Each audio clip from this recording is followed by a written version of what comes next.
한 적이 있는데 고등학교 선생인데 그 고등학교 이사장이 인촌 김성수 선생님, 인촌 김성수 선생님인데 바로 그 이사장이 보니까 너무 사회적인 관계를 잘 하더래. 너무 사회적인 관계를 잘 하더래. 그래서 늘 주변에 사람들이 붙고 그 인맥으로서 사람들과의 관계가 너무 좋더라고요. 그래서 자기가 그걸 보다 대단하게 아하, 덕이라고 하는 것은 사회적인 관계를 잘해야 된다. 사회적인 관계. 자, 사회적 관계 세 가지로 이야기합니다. 그분이 첫 번째, 이기주의적인 사람이 돼서는 안 된다. 자기만 생각하는 사람이 돼서. 자, 여러분, 나이가 들면요, 경험도 늘고 지혜도 늘지만 뭐 더 늡니까? 고집이 늡니다. 고집이 드니까 남들에게는 뭐라고 비춰집니까? 그게 이제 내가 이기주의라는 뜻이거든요. 그 이기주의적으로 자기만 생각을 하게 되니까 지하철에 가도 노인석은 자기만 앉아야 되는 거예요. 그러다 보니까 멀쩡히 앉아있는 애들 발을 툭 차가지고 가라 그러고 그리고 하면 되겠어 안 되겠어요? 노인이 무슨 벼슬도 아니고. 그래서 이기적이 안 된다는 거예요. 그죠? 우리 여기는 그런 분 안 계시잖아요. 이기적인 사람이 안 돼요. 되면 안 됩니다. 자, 두 번째. 자, 사회 관계적인 선에서 두 번째는 선의의 경쟁을 하는 관계가 되자. 자, 우리가 보통 뭐 직장에서도 그렇고 사회에서도 그렇고 대부분 라이벌이 있습니다. 라이벌도 있고 함께 또 경쟁하는 업체들도 있죠. 그러다 보면 서로 사실 경쟁을 하다 보면 좀 불글불 그릴 수 있는데 이분은 그렇게 생각 안 했다.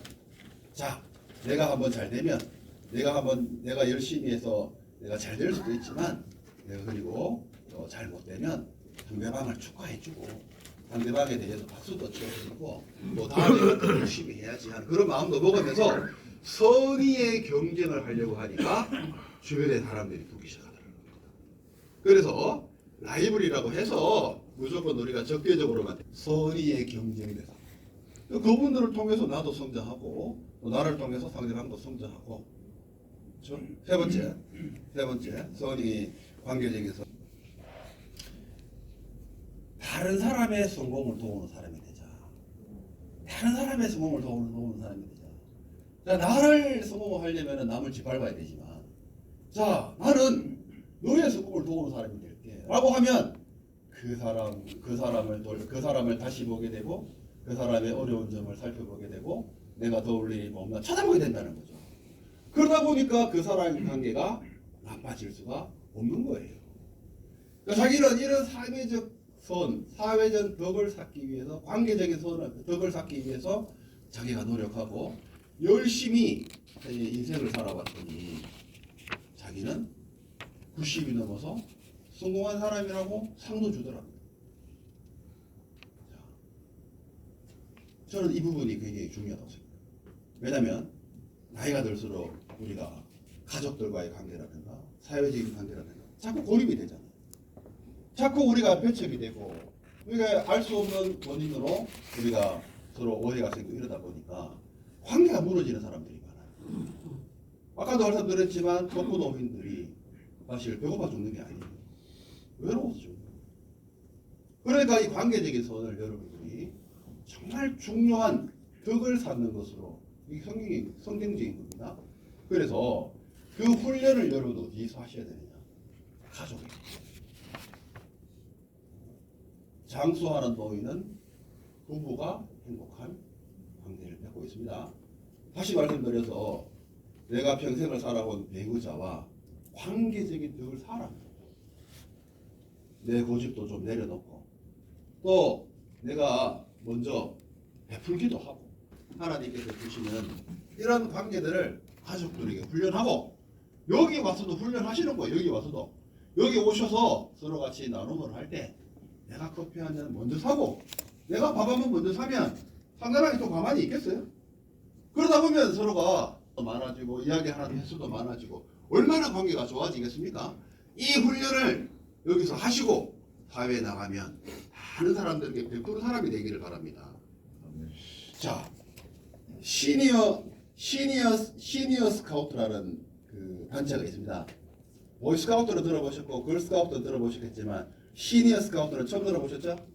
노인들이 65세 이상 된 노인들이 우리도 스카우트다 하고 액티브 시니어로서 시니어 스카우트를 만들었어요. 그 시니어 스카우트에 강령 3대 강령, 3대 강령, 예, 3대 강령.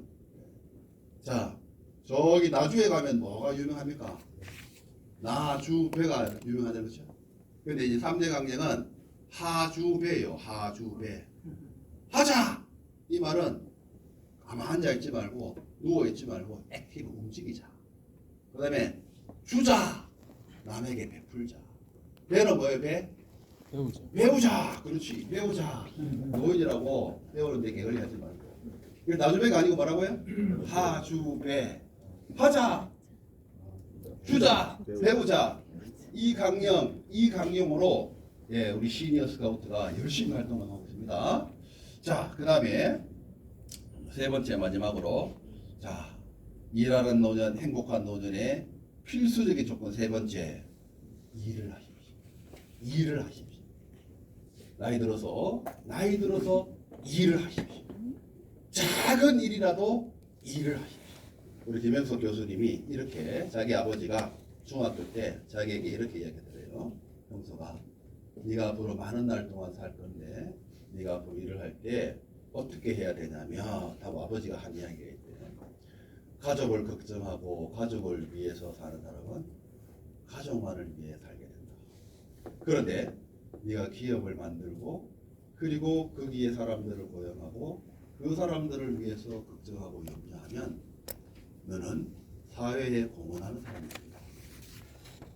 거기를 넘어서 국가와 나라와 민족을 위해서 염려하고 걱정하는 사람은 자기도 모르게 나라에 쓰인다. 이 말을 중학교 때 했던 말을 유영석 교수가 지금까지도 기억합니다.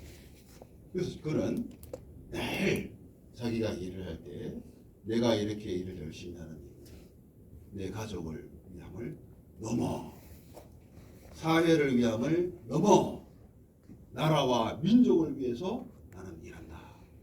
그래서 그보다 사회적인 이슈가 있으면 말을 해요, 안 해요? 하잖아요. 나오나가 이야기를 하니까 좌파들이 뭐라고 했어요?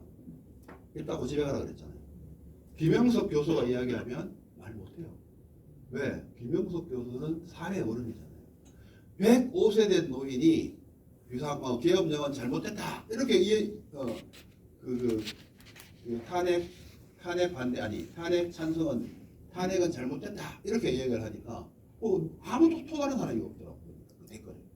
자, 우리가 여러분들이 CBMC가 하나님의 나라가 그리스의 세계에 임하게 하자 라는 모토로 보였죠. 그럼 여러분 뭘 걱정해야 돼요? 하나님의 나라를 걱정해야 돼요. 하나님의 나라를 걱정하는 사람은 어디에 쓰임받아요? 하나님의 나라에 쓰임받을 줄 믿습니다. 여러분들이 이 김영석 교수님의 세 가지 인생을 살아온 지혜가 행복의 조건이 여러분들의 조건이 되기를 주님의 이름으로 축복합니다. 이 말씀을 나눈 시간에 충분히 나눠보시고 서로 격려가 되시길 주님의 이름으로 기도하겠습니다. 하나님 감사합니다. 오늘 우리의 나눔이 말씀이 하나님께 은혜 받고 귀한 나눔의 재료가 되게 하여 주옵소서. 예수님 이름으로 기도드립니다. 아멘. 네,